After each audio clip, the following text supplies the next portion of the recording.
শরতের বিকাল।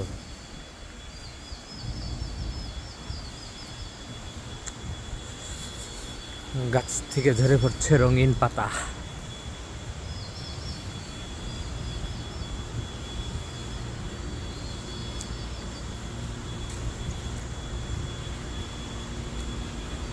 উন্নত কান্ট্রিতে পাতা ঝরাও একটা উৎসবে পরিণত হয়।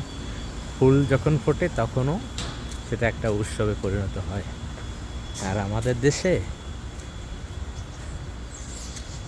সুন্দর গাছ পাতা, প্রাকৃতিক পরিবেশ ভরপুর, তারপরও তার কোনো কদর নেই, তার কোনো উৎসব নেই। কিন্তু আমরা প্রবাসে আসলে পাতা পড়ার দৃশ্যকেও আমরা উৎসব হিসেবে পালন করি বা দেখতে যাই।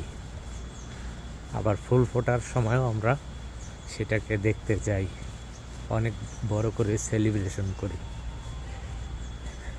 তাহলে প্রবাসে আসলেই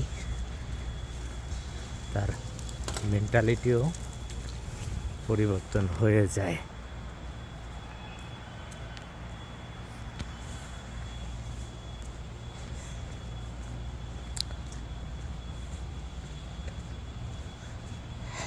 পাতা ঝরার মতোই তার জীবন থেকে প্রতিটা মিনিট পরিশ্রমে প্রতিটা ঝরে পড়ে।